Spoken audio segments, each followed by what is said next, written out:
Welcome back, ladies and gentlemen, to Canadian Football Central, CFL content for the fans, by the fans. And we have our lovely guest here, Coach Phil, to talk about, we're going to do our mid-season report card for the Saskatchewan Roughriders. First of all, Coach Phil, how you doing, man? I'm good, man. I just got back from Regina after watching us take that ass whooping from Edmonton, so I'm in rare form today, y'all.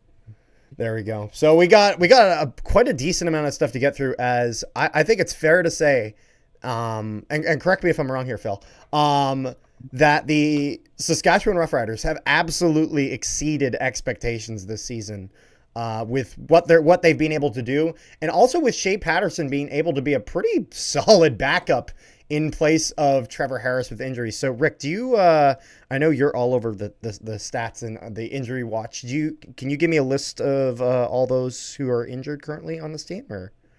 Yeah. Just give me 1 second, and I'll just pull it because up. they have been able to do it. So actually, yeah. Here, if you got now, that. these are just based off of this week. Yep. No, that's fine. So we have Jacob Bramer out with did not practice with hamstring. Okay. Malik Carney, knee, did not practice. Trevor Harris is a 50-50, according to Corey Mace, with his knee injury. He was full practice. Deshaun Johnson is out with a concussion, did not practice. AJ Ouellette is still dealing with his hip injury. Ryan, is it Shaver? Offensive line, elbow, did not practice. Straker, I'm not going to try to pronounce his first name. Linebacker did not practice, hamstring. Jamar Thurman, elbow, did not practice today. And Devontae Williams, defensive back, healthy, full practice. Okay. So that's kind of where we're at. So I guess first off, Phil, how overall, just looking at their season so far, what is kind of your opinion on the team? There's places where we can grow as a team right now. I think that's where we still are trying to establish that offensive line. Yeah. I think the offensive line is where we struggled last year. Pretty clearly. That was our biggest thing. And then we went to go get AJ, and everybody was so happy. And I said, it's going to take time for the offensive line to gel with a new running back, because he's a different running back than Jamal Morrow. Yes. AJ is power. Absolutely. So you're going to have to run different blocking schemes to get him into space. You understand what I'm saying? So whether you're going to zone block, or whether you're going to just do a down, or which way we're going here, it all takes time. It's just adjusting to it.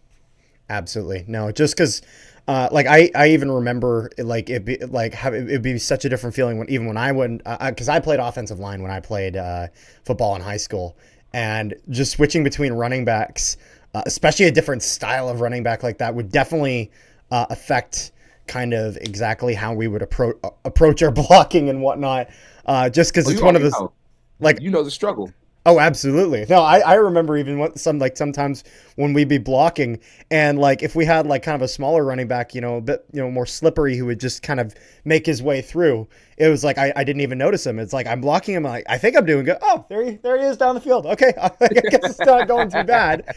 And then with a big running back, you're going, and then it's just and then with a bigger running back, it's just like bull in a China house, just going straight through everything. You feel it. You understand. Oh yeah.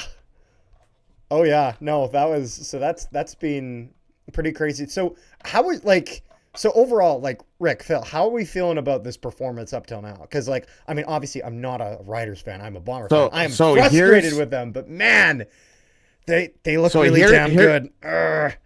Here's my question about the whole AJ thing is, AJ's played 6 games, 96 carries, 380 yards, 3 touchdowns, averages 4.1. Since he's been out for 3 games, Hickson's done 29 carries, 212 yards, 1 touchdown, 7.3 in average. Obviously, AJ's more of a blocking back than a running back. But at the same time, if you look at Toronto's numbers, last year, Toronto had a better offensive line than what Saskatchewan has this year. Why do you think that AJ's not that his numbers are down, but he doesn't get as many yards per play that Frankie does. I think because AJ's trying to look for the contact. Yep. Instead of AJ trying to go for the contact and taking 4 or 5 guys with him, he's got to get down to size and get through the holes. When I watched Frankie run on Saturday, Frankie was getting in between the right guard and the right tackle and breaking for decent plays. Yeah. Left tackle, left guard. It was never really up the middle. Unlike Javon Leake, who was just boom, counter, boom, ISO, boom, this, boom, that. He was getting down to size. AJ has to stop trying to go for the contact, and he's going to get contact, but you don't have to necessarily get 3-4 guys on you and you only get 2 yards. What does that prove? Yeah. He's got to go. He doesn't have that many. And check the stats if I'm wrong. He's only had maybe 2 plays for more than 20 yards. At some point, you got them 4, 5, 6-yard carries have got to get you a 20-yard run, a 25-yard run. It's got to build up something. And that's where it's funny Rick gets that right away, just because that actually, I think, kind of goes back to what you were saying initially about how the offensive line needs to adjust to this newer style of running back, bringing in AJ Ouellette. And so maybe that's one reason that Hickson is being able to succeed is still that the offensive line is still kind of used to that. So I think probably a really successful formula for Saskatchewan is if they figure out how to get both of these guys almost working in tandem and just keeping that defense guessing and being able to utilize both styles of running backs and having this offensive line properly adjust to both. Even if on some plays you even bring one in as a halfback and one as a fullback, like, I mean, it's one of those things where it's like, imagine what Hickson could do if you have like not Oliveira. I say Oliveira and Ouellette are such similar running backs, but if you have Ouellette has like a lead blocker, even, I think that would be like a really interesting formula to see. And I think Corey Mace could absolutely pull that off if he wanted to. I think there's a lot of pressure as well trying to make AJ the lead back. I think the expectation was AJ was going to go for 1,100, 1,400 yards and do like Brady and do what he did in Toronto, where it's a different situation here. We've got weapons out on the wideout position. Yeah. So that could take pressure off of AJ. AJ doesn't have to do everything. He doesn't have an Andrew Harris behind him. Even though Andrew Harris didn't play much of the previous season before, you still have Frankie Hickson, who you can mix up the tempo with him. Absolutely. Frankie's a quick back. He was getting his. He can get his, but we have to gel as a unit. And then we're going to talk about it when we get to the defensive side, inside the box. If you're going to, every football team knows, and you've played, you understand, it starts in the trenches. Absolutely. Everything starts in there. Can't get the lines going, everything falls apart. And you know, as a Winnipeg fan, fourth quarter comes, that's when Stanley and them boys want to eat. Because Brady's going to get the ball, and he's going to churn out another 40, 50 yards, and then the big play happens. You guys go home happy. Absolutely. Not so much this season yet, but still. Well, it's funny because actually that's where I find that early on this season, Saskatchewan has reminded me a lot of actually kind of last season Winnipeg, where essentially they'd have like this pretty tight game for the majority of the game, and then fourth quarter comes and they just turn on. And they get this going. I mean, early on in the season, like Saskatchewan was winning games in that fourth quarter where they'd be having that tight game, but the fourth quarter was where they were able to just kind of make that last push, and that was being able to get them over the hump. One of the things I was saying is that you can't always rely on the fourth quarter comeback, but it is such an important skill to have, because if you're not able to make that push in the fourth quarter, I mean, look what happened to Toronto. You don't want that, because that fell apart instantly. Actually, one thing I should say, just because we have a bunchies, we're doing one on every single team in the league. We are recording this at 9:30 p.m. Central on August the 5th. So just for whenever this video goes out, I think it'll go up probably tomorrow, but just for context, in case, I don't know, maybe a whole bunch of guys come off injury, who knows? So just figured to put that out there. There you go. So I have a question. We're going to go back to the whole quarterback thing. Yep. So when Trevor Harris came to Saskatchewan last year, he signed a 2-year contract, which would make this year 2.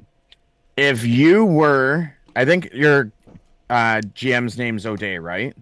Jeremy O'Day. Yeah. If you were Jeremy O'Day, would you, because Harris is getting up there in age, would you say, okay, we'll sign him as like a backup type thing and go with Shea Patterson with what you've seen so far from Shea Patterson, or do you say you go out and get another veteran as a starter and give Shea Patterson one more Unless year you as just backup? re-sign him and keep rolling with that, if that is the plan. So, It's funny. I actually answered this question last week on Canadian Football Fanatics. So it's we talked about it. My thing is, I have a newfound respect for Shea Patterson because I was on the same flight as his dad, and I got to talk to him, oh, and I nice. understand, and I got to understand Shea more.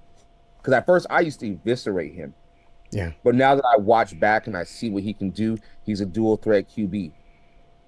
You have to use him a certain way. Yep. Yeah. Do I think that when it comes to Trevor, he gonna throw for 400, he gonna throw for 300. Is it gonna turn into wins? That's the question. Yep. With free agency coming up after the season and all that, I would look, but I would still hold close ties to Trevor and Shea.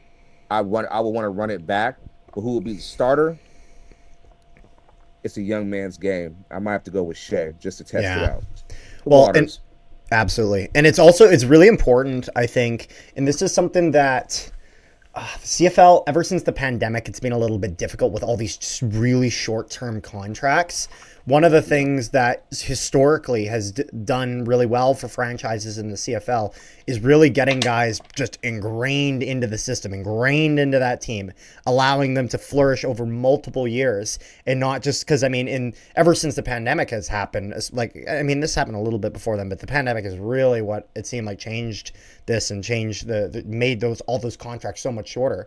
I mean, we were seeing turnaround of entire receiving corps just like out Right. with these four and in with a new one. And so, especially when we're talking, if we're talking about an offensive line, a group that is so, because it's important for receivers to gel, but they can run their individual routes.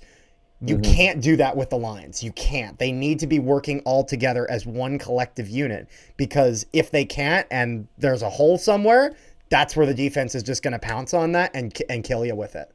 And so I think that's kind of a really important thing for You could have Saskatchewan. I've always learned as a coach this last decade. I've learned, even playing, you're nothing without your line.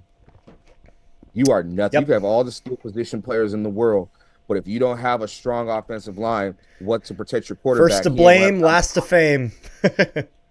That's how Exactly. that goes. We have Yoshi. Yoshi's getting up there in age. Yeah. You know what I'm saying? I love Yoshi, as you do as well, Oh, being I a love Red Yoshi. You guy. know I love Yoshi. But you have Stanley. Yep. You know what I'm saying? And there's going to be a time where you're going to have to restock the shelves. You know what We're I'm saying? seeing it with Neufeld right now, actually. That's been Oh, yeah. probably one that's been sticking out for Winnipeg, actually, has probably been Pat Neufeld. And so that's something that they always like. So besides Yoshi, who I'm very, very familiar with, just with the rest, what is the age roughly on the rest of that O-line? I'm curious. I don't exactly know. So for Saskatchewan. I don't know. Do we You got that actually, one? Rick, can you check this? Sure. So what am I Rick, looking to see? Like just the age of the starting O line. Rick, I feel like sometimes you're like the stat guy on like Joe Rogan, where it's like, hey Joe, hey, can you like pull me up the thing? you're so good at that. You're always Rick's on on top of all camera that stuff. in the scenes. There you go. well, what's this? What's that? And this and that. And I'd be like, hey, give me 2 seconds. There you go. But here's the thing, Carter. I want folks to understand is that this is the team that we've been waiting for. Yeah, no kidding. This is what we need. We have the right coach. We've got the right team. Yeah, the quarterback situation is what it is. Yeah, the offensive line is what it is, but they're going to get better. They're going to gel. There's going to be consistency. I'd rather have these problems early on in the season, around week 10, week 11, than going into the final couple weeks and Absolutely. struggle. Yep. That's all it is. Yeah. No. So Carter, to answer your question, Yep. look this is just based off of who they had starting against Edmonton. Edmonton in So week you have 9, Trevor yes. Reed, 24. Yep. Ryan Scouvoir, I think, 29. Peter Godbry, 30. Logan Fairland, 27. And Brandon Council, 27. So they're roughly 27, 30.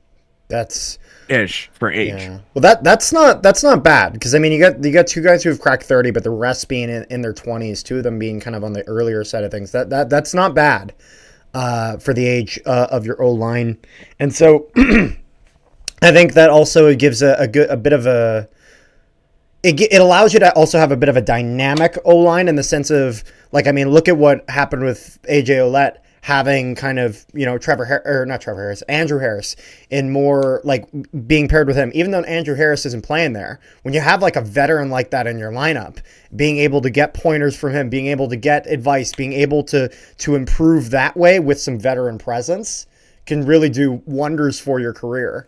And so I think that's a very kind of a nice pairing. And so then once they really, really gel as the season goes along, that's going to help Saskatchewan all that much.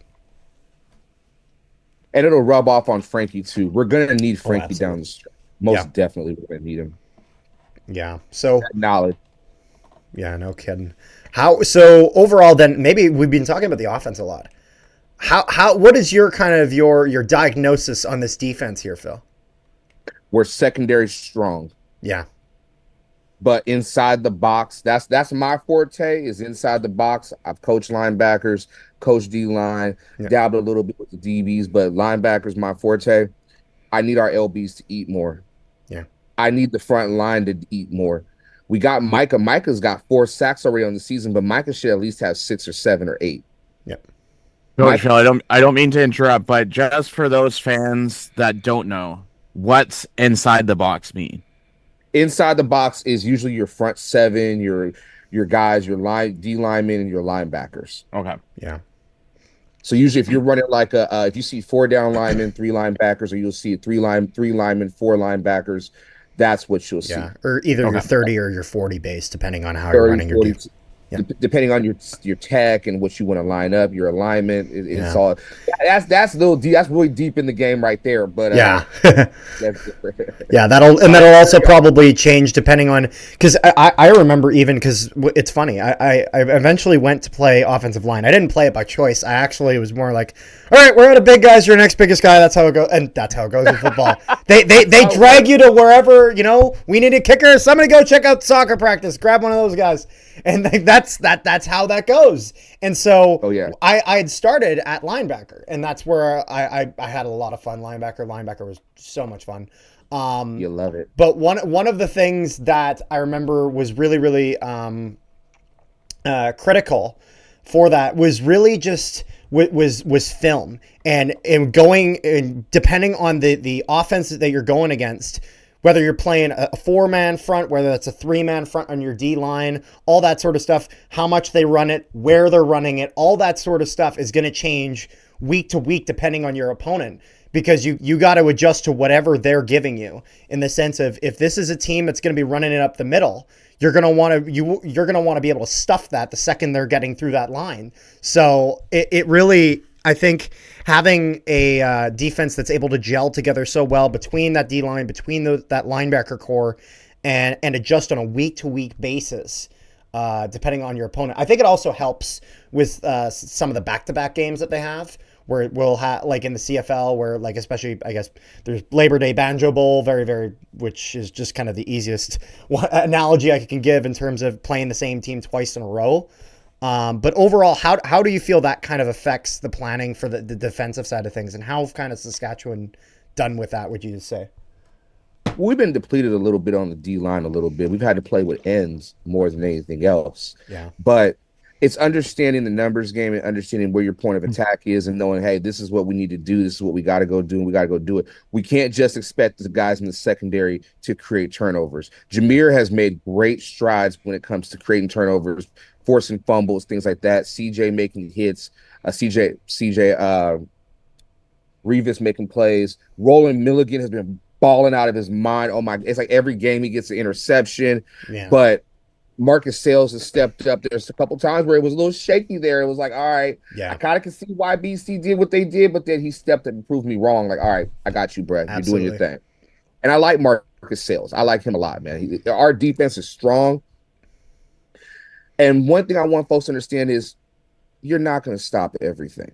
Oh, no. Every great defensive coordinator that I've been around and I learned from, has taught me one thing.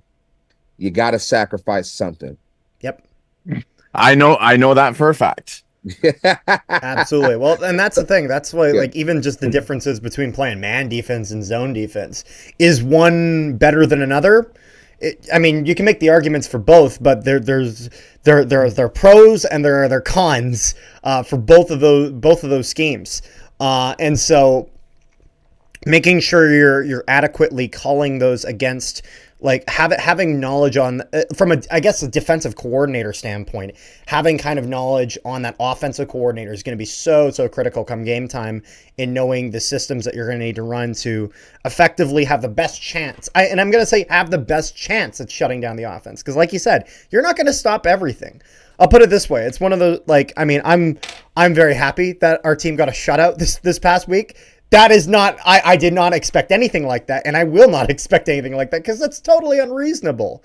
But it's one of those things where if you're able to keep that opposition down like under 20 points, like anything like that, you're giving that offense that chance to succeed. And so if you're able to do that, or most of the time do that, that's going to be really, really critical for success. The game is not complicated. It's when people overcomplicate.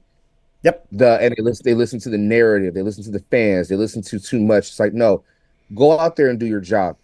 Know your alignment, know your assignment, know your keys, especially if you're a damn linebacker. I'm hard on linebackers. I am very, very, very hard on linebackers when I react to stuff, because it's you are the captain. You got to call everything. You got to make plays. So if it's your job to call whether it's the pass or the rush.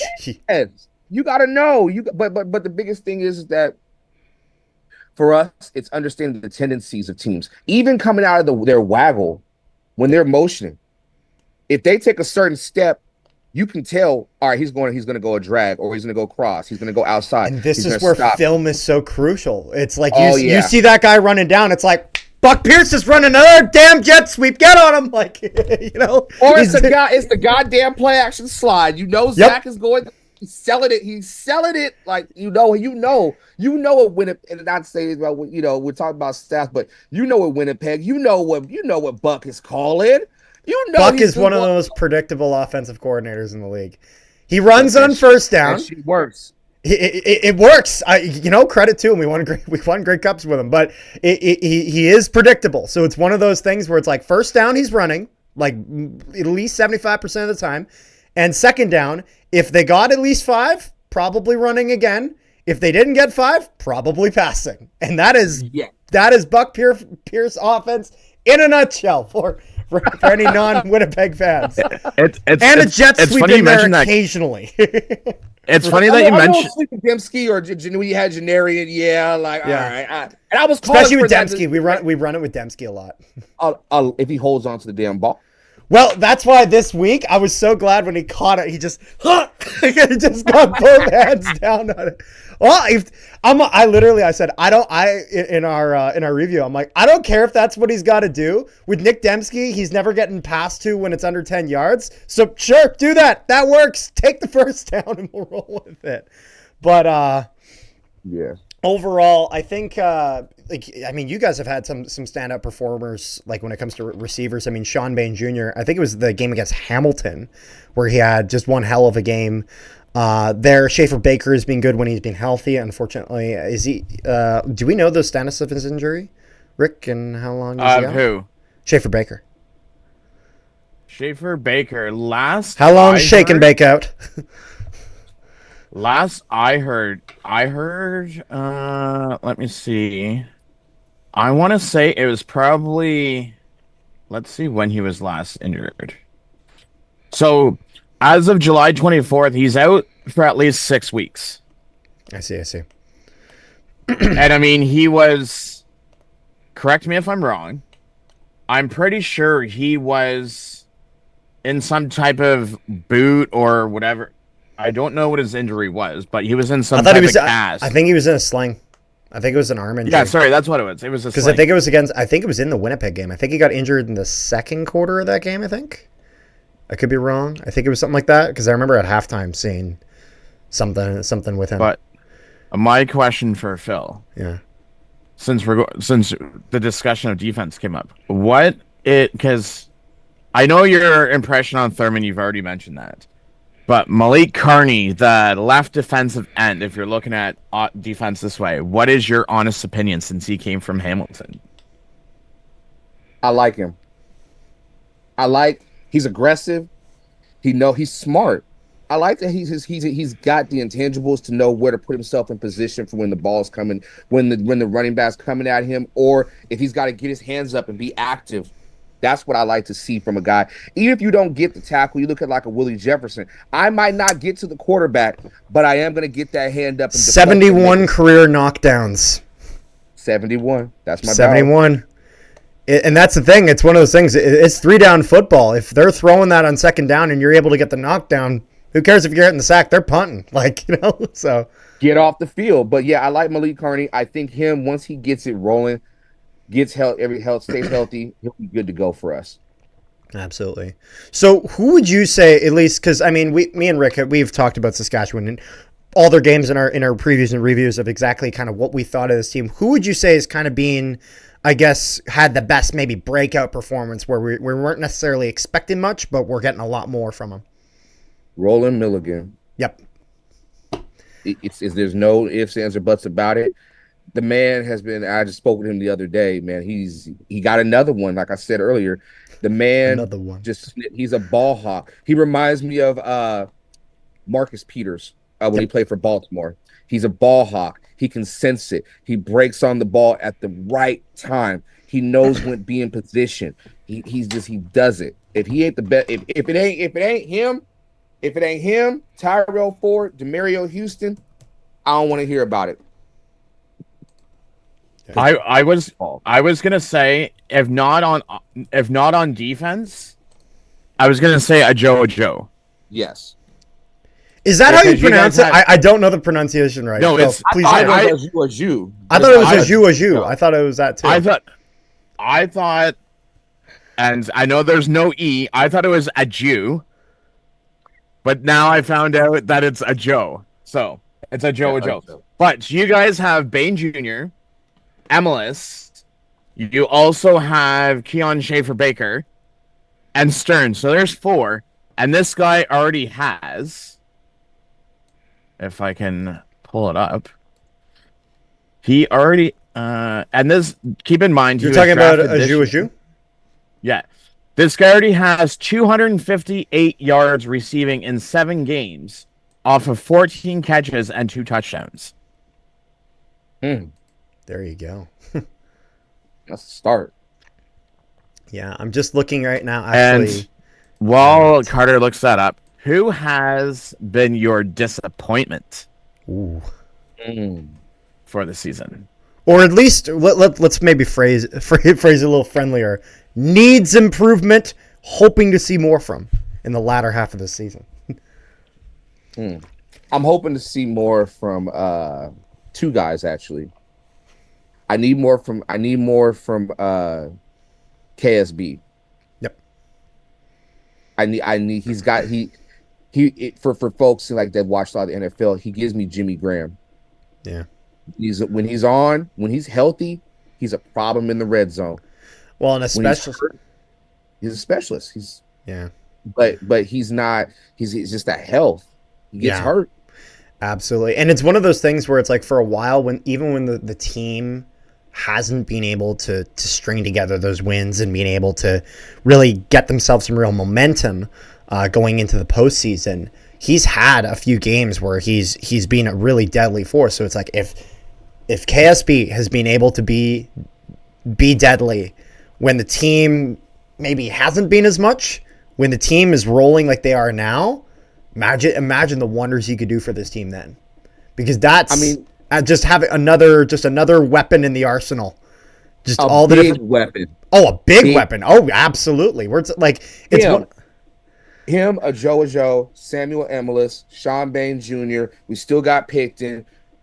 We have so much depth at the receiver position. It's what we lacked last year. Yeah. Now it's who's going to step up and make plays. Who's going to be the guy on second down is going to get us out of a tight situation? Who's going to be the guy? If we throw it on first down, get me 20, get me 25, get me 30.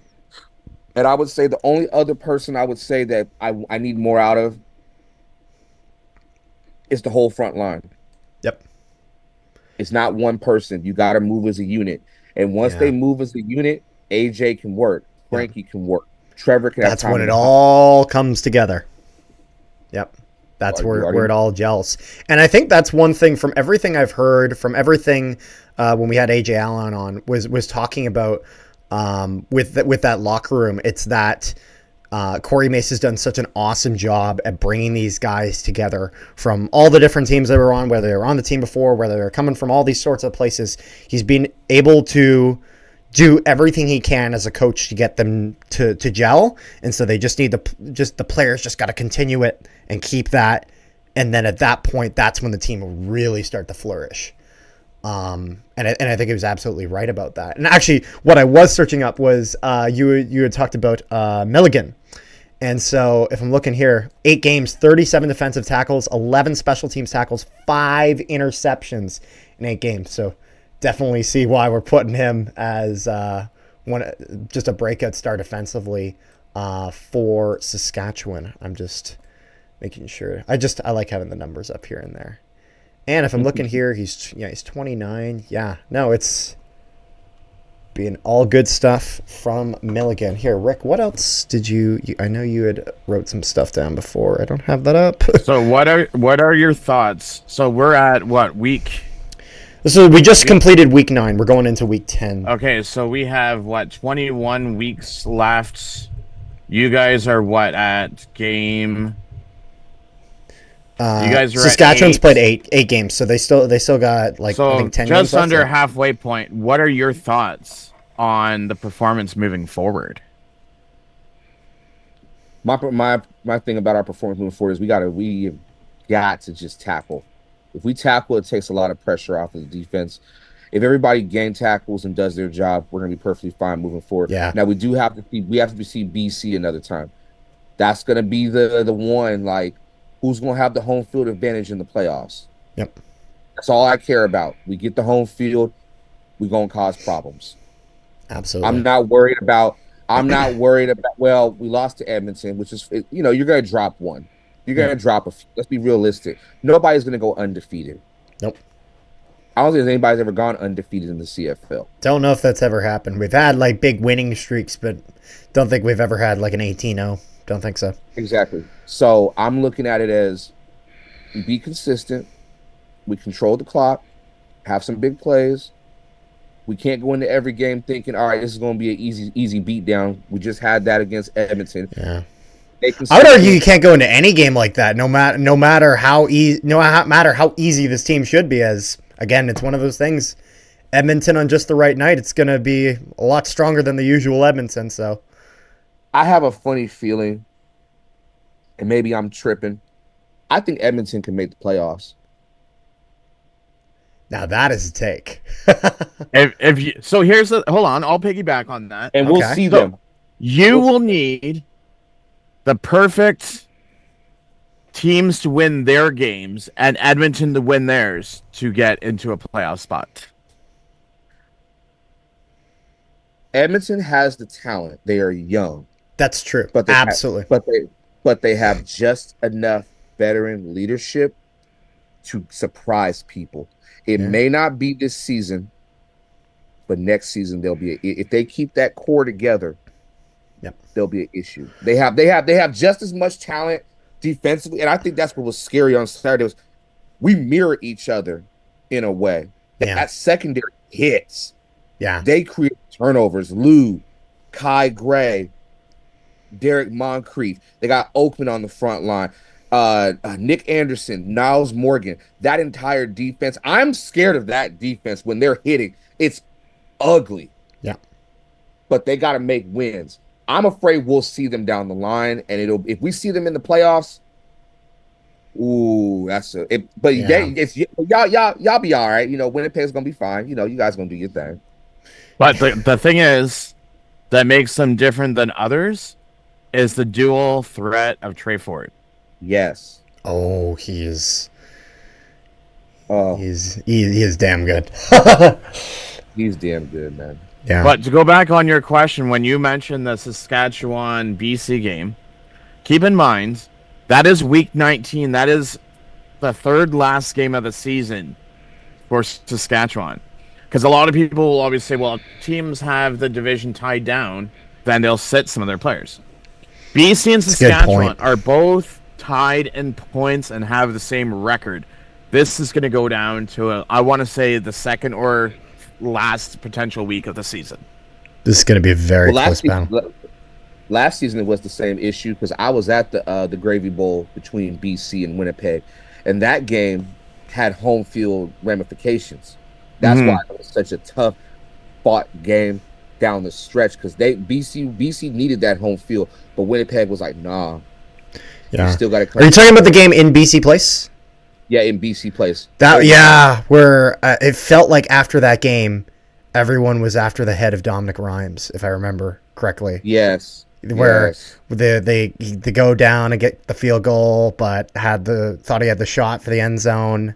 Then I think it was Evan Holm got him down. Evan Holm pulled him down about. Evan Holm is so damn quick. I don't know how he pulled that off. I don't even remember in the most in the BC game where Vernon Adams Jr. had one of his good throws in that. I say one of his good throws in that game just because they unfortunately weren't able to. For them, they weren't able to stream a few. But he gets in a good pass and then Evan Holm literally like the camera is showing the guy running down the field and then all of a sudden just catching up to Evan Holm and it's like where did it looked like a slow motion shot until Evan Holm got into the frame. Oh my God! Crazy. It was something. But for Saskatchewan for their games coming up, then this coming week on Thursday, they're going to be against Ottawa in Ottawa. Then they'll have the Alouettes back at home on the 16th. And I think one of the big questions for Montreal will be kind of what's the quarterback situation then in terms of guys coming off injury and all this and that, just from everything that's happened to the quarterbacks for them. Then they'll face Toronto week following that. Which is another quarterback controversy. Yep. And then at that point, we then get Labor Day and Banjo Bowl. So how do you feel about the matchups here for the Riders moving forward in these coming weeks? Ottawa's going to be a close one. Yep. We may drop that one to Montreal. I'm not gonna lie. We might drop that one. If Cody's playing, we got a problem. Yeah. But if it's the backups, we should not have lost to them. But we keep in mind Montreal just signed Dominic Davis today because they put Caleb Evans on the 6th game. Yeah, I saw that. Yeah. I guess. I mean, we'll just have to wait and see what happens. If it's a backup, we got a chance. Now, your game with Toronto, if Chad Kelly does not play that game, you guys should have this game down pat. Well, Chad Kelly can kiss my ass. Yeah. And then following that, you then get Labor Day and the Banjo Bowl, which I will say, and I've said this pretty much every year, it pretty much, I find it does not matter where Winnipeg or Saskatchewan is in the standings going into those games, because if Labor Day and Banjo Bowl, always a completely different breed. Sometimes you can have one of those teams going in hot and then for 1 or 2 weeks it just turns off, or sometimes you'll have a team just completely not doing anything and then all of a sudden, and I feel like that's just the nature of the rivalry between Saskatchewan and Winnipeg, where it can really just bring out the best in some guys. I've always enjoyed going to both of those and will continue to do so. So how do you feel about the Riders kind of in Labor Day and the Banjo Bowl? Probably a lot better this year than prior years, I imagine, in that matchup. You know what? I could say a lot of things. I could say that, we're gonna win. Nah, and we still got to go to Winnipeg. Yep. We still got to go to Princess Auto Stadium, which I still don't know why they changed that name, but whatever. It's always money. It's just money. That's all it is. Sponsors. It's a dumb name. I agree. It's a dumb name. Listen, on the titles of names, it's not as bad as BC's stadium name. Let's be real. You guys have no room to talk when y'all named after the McDonald's of Canada. Okay, I don't want to hear nothing about Tim Hortons field. You guys have hosted. No. See now you done pissed me off. Okay, you hosted 2 Grey Cups, and you've been actually 3 of them now, but you had home field advantage twice, and you blew it to the same team twice. You were the favorite in one of them. How is that possible? But I don't want to. Go ahead. Because Tommy Condell's playbook effing fucking sucks. Oh, here we go with the excuses. Okay. No, hold on. When you can sit from the stands, and you can predict who's going in and who's going out, and when it can go to each people, and the guy doesn't change his playbook for over 7 or 8 years, then you have a problem. And yet y'all went and got Scott Milanovich. And yet our quarterback had stay there forever. Dual Mr. 2 QB system in the Grey Cup in the playoffs. Yeah, that's really getting the job done, Orlando. That's really getting the job done. No, I never said no, but at the same time, look at how much Bo has improved this year compared to last year. Don't give a damn if Bo, Peep, Little Sheep, whoever, you still are gonna get knocked out in the first round. It doesn't matter. You already know. Y'all had the opportunity to start Bo against Montreal. What happened there? You went with Taylor Powell. Yeah, well, we don't get paid the big bucks to make the dumbass decisions. But you guys cry and whine and bitch and moan and complain. You guys are just as bad as Dallas Cowboy fans. Congratulations. You are the Dallas Cowboys of the CFL. Not Hamilton fans. I love Hamilton fans. You guys are amazing. But Hamilton fans, you guys are delusional, wild, and have horrible takes when it comes to your team. Why y'all bring out the team from 99 to boost morale is beyond me. But what kills me, I know we're talking about Saskatchewan, but we're big done with that. The thing that kills me is that when you go on, I'm like, I hope we end this video on good terms. You will.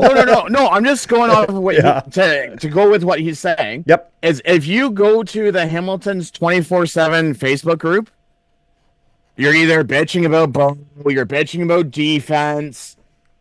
It's Bo's problem because we're not winning games, but then you have to look at receivers that can't catch a damn ball like Tim White. You have defense that gives people hyping him up as the best receiver in all the CFL.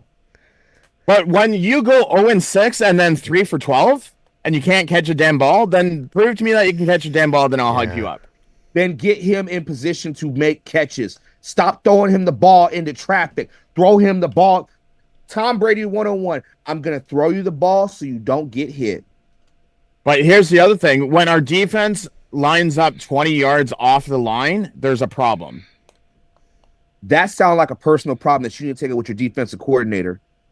I've heard about it with the defensive coordinator for Rick. Listen, Coach O already knows where I stand with his staff. You got Milanovich, you got him. Listen, I made a video last year, and I don't care who hears us. Carter's seen the video. I basically stood at the stands calling out Coach O. I said every word in the book to him as he looks like a deer in the headlights. And I said, listen, if Tommy Condell can't score more points, I hope that guy joins the unemployment line like a goddamn tool that he is. And if you don't fix things, you'll be next to go. And that's what I said. But not in a PG version. You are, fuck a PG version. I'm all about beef. I would have called Orlando the Prince of Arabian Nights for all I care. But anyway, the devil is a lie. I'm excited for us this season. Scambleton, ain't nobody worried about y'all. And Winnipeg, we're gonna see y'all.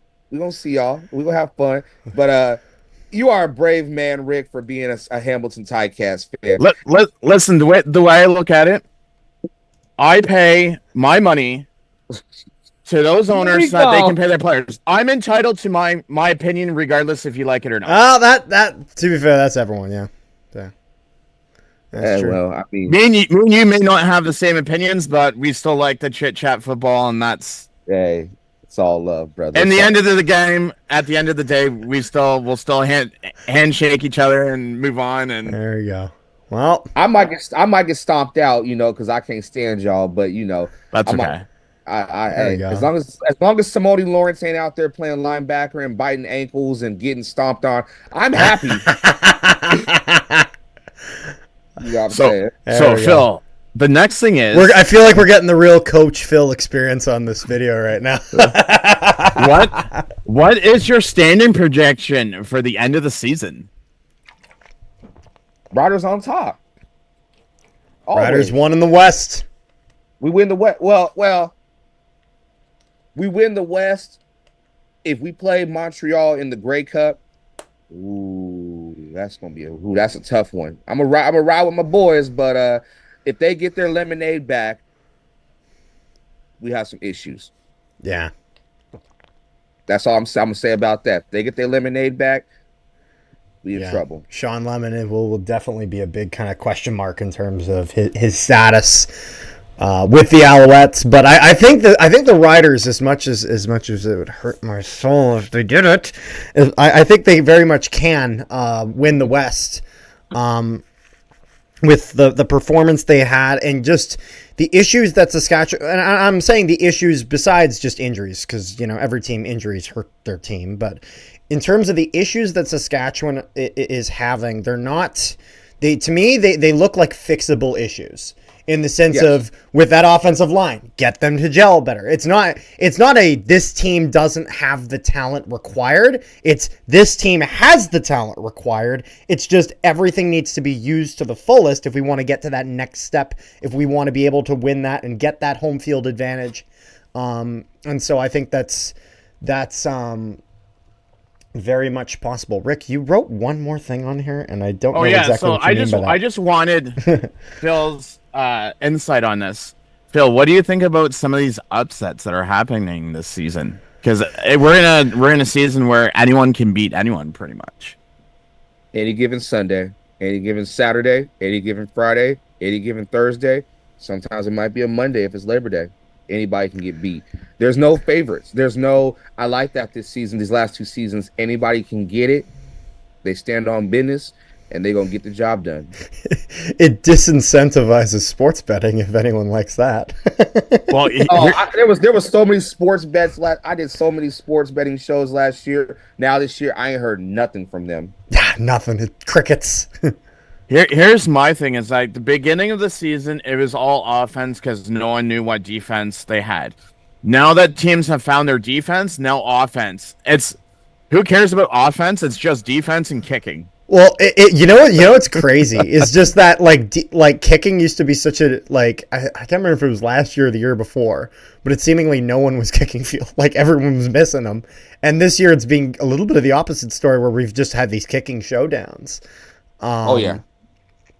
And so I think that'll definitely, again, if that's the way things are going, then making sure that Brett Lothar is playing the way that he can will definitely be key for Saskatchewan. And you guys got a capable kicker, so I wouldn't. I hope you just got to make field goals, man. That's what it's going. Every facet of the game counts, and we just got to go get it done. That's all that matters. Yep. Got to have the offense in order to be able to drive him down to get him into that range, and then once he's there, he's got to get it done. Pressure's on him. Oh, one more thing before we go. Yeah.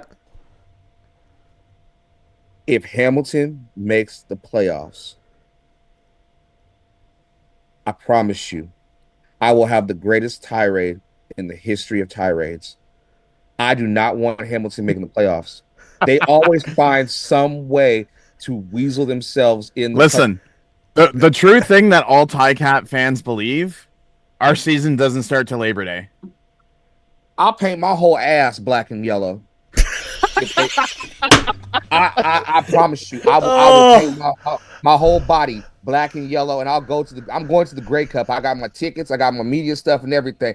I will show up media day, black and yellow streak. Just you would think I'm the honeybee from Cheerios. I promise you. You'd be like Jerry Seinfeld in the Bee Movie. Did you know? Oh. This has been great, guys. This is awesome. I know that we have less than a minute, but if you had to predict, so you're saying Saskatchewan, then what? BC? Oh yeah. Okay. Are you having 3 or 4 West teams making the playoffs? Ooh. Because I'm going back to because you said Edmonton could potentially make it. So are you taking Winnipeg out? Or sorry, you taking Winnipeg out, Calgary out? I don't Calgary doubt and Edmonton make it and go do a west crossover or east crossover? I'm going Edmonton for the win. Ooh. So Carter's gonna be. I'm a high roller. I'm a high roller. Mm-mm. And I love Willie and the boys, but this Edmonton team is different now. Yeah, but they got a black GM, they got a black head coach, they got a black quarterback, they got a black receiver. The whole team is black. So I'm sticking with the black folk. I gotta go to the cookout. I gotta bring something. I can't look at G Roy in the face and have him smiling. He's like, well, why did you go for us? I don't got time for that. I'm gonna stick with Edmonton. Fair enough. And I will say, now that Chris Jones is gone, this team can finally do something. You know, I've been saying this man should have been gone a long time ago. So they can finally escape the. I think I remember one time I did one of our videos where one of my bomber videos over on my other channel, where I think I did like the Return of the Jedi, and they put all the faces over all the guys, and I think I put like Chris Jones over the Death Star, and that the second they blow it up, they can get it done. Oh, I think I do a pretty good Chris Jones impression. Let's hear it. Well, we didn't do the things that we were supposed to do. We were supposed to block. We were supposed to get the ball to Gino, but we didn't get the ball to him. But guys have just got to do their job, and then we can get a win out of here. That's about it. I paid McLeod Bethel Thompson $400,000, and I didn't get a fucking win out of him. I mean that's Chris Jones for it. So I mean that sounds I'm going straight to hell. I'm going straight to hell. Nah, you're not going straight to hell. That's all good. It's all good. You'll be partying up in heaven and still getting mad at the Scamilton fans, right? I'll walk into heaven, sea walking on a Scamilton rug. Best believe that. There you go. All right. Well, I think this has been pretty good. It's funny. We've been talking about Saskatchewan, although we got a little dose of Hamilton in there that I wasn't ready for. And surely wasn't. Just look at me during all that. But thank you guys so much for watching. Thanks so much for Coach Phil for coming on. I'll make sure to put the link to his channel in the description below. You can also check Coach Phil up on Instagram at CoachPhil425 on Instagram. So check him out there. Lots of good stuff. And I'm glad we have more people creating CFL content on YouTube. We need more of that, Coach. That's what we need. We need more of that. Hey, I appreciate you guys having me. Oh, and I have a special shout out and a special message to somebody. Go for it. Carter, you know this guy very well. Uh-oh. Yep. Ticats Network can kiss my black ass. Okay, hold on. Let's just refrain. He's talking about Ticats Network, not Ticats Talk Network. He's talking about Tiger Cats Network. Yeah, because Ticats Talk Network is his YouTube channel. No, not you, Rick. Tiger Cats Network on Instagram. That. He's talking about, yeah.